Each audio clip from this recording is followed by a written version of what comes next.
They said humanity would break, that no single life could stand against an empire of 10,000 worlds. But history does not remember the empires that believed themselves eternal. It remembers the soldier who refused to surrender.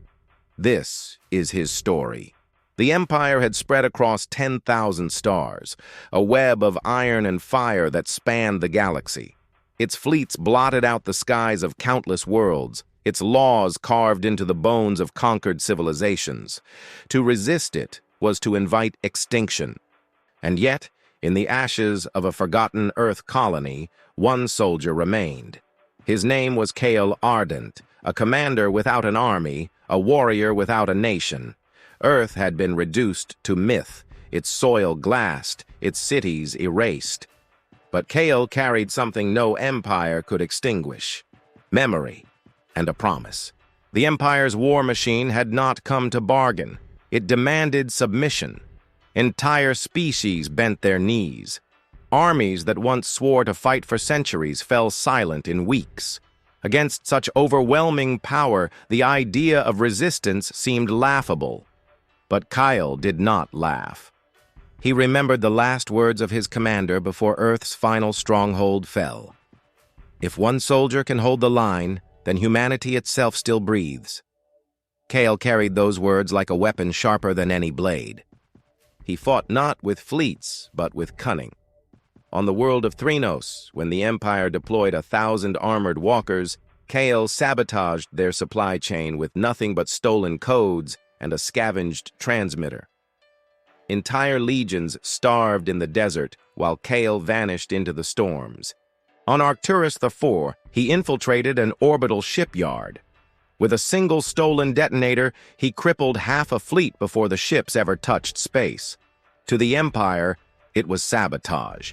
To those watching in the shadows, it was proof. Humanity still resisted. Rumors spread like wildfire across the stars. They called him the ghost of Earth.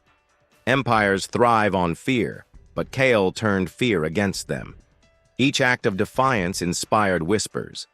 If one soldier can fight, why not us? The Empire declared Kale an outlaw, a terrorist, an aberration. They placed a bounty so vast it could have bought a planet. And yet, he eluded every assassin, every fleet, every trap.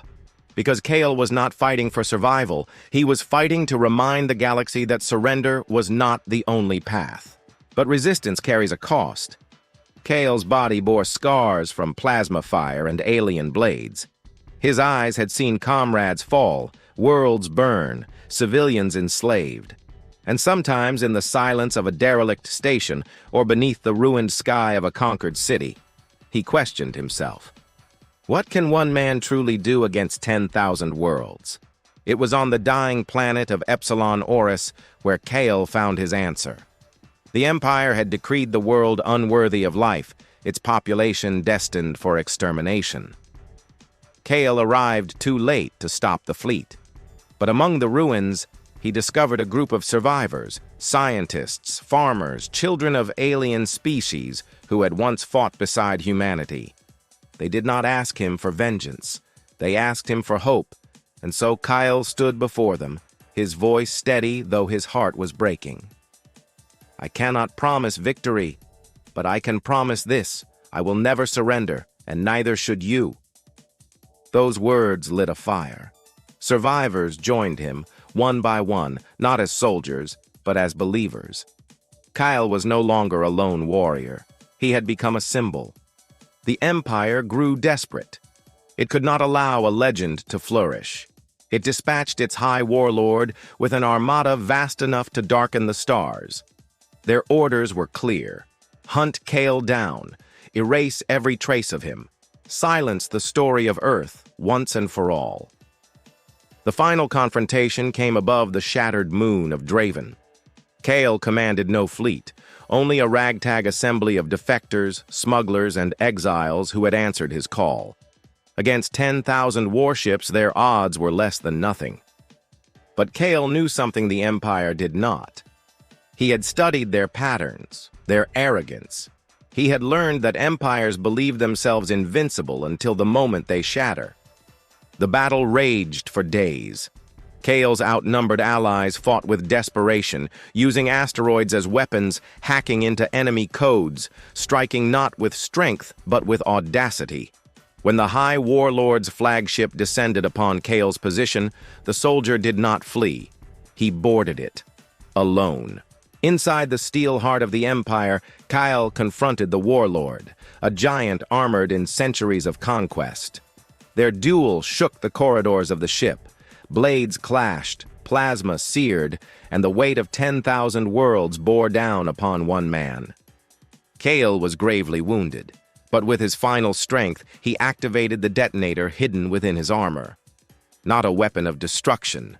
No, Kale had stolen something far more powerful, the Empire's own war codes. The ship's systems collapsed. Across the galaxy, fleets shut down, weapons went silent, fortresses crumbled as the codes spread like wildfire. One soldier had undone centuries of tyranny with a single act of defiance. The Empire fell, not to an army, but to the refusal of one man to surrender. Kale's fate was never confirmed. Some say he died aboard the flagship, his body consumed by fire. Others believe he lived on, a ghost who still walks forgotten battlefields. But his story endured. For centuries after, across worlds both human and alien, the tale was told. One soldier stood against 10,000 worlds. He never surrendered. And in the silence between the stars, whenever despair threatened to take root, that legend rose again, reminding all who heard it that hope does not require armies, only courage. Legends are not born of numbers, but of defiance. If Kale's stand against the impossible stirred something in you, subscribe and join us as we uncover more tales of humanity's fight among the stars. Because sometimes, one voice is enough to echo across a galaxy.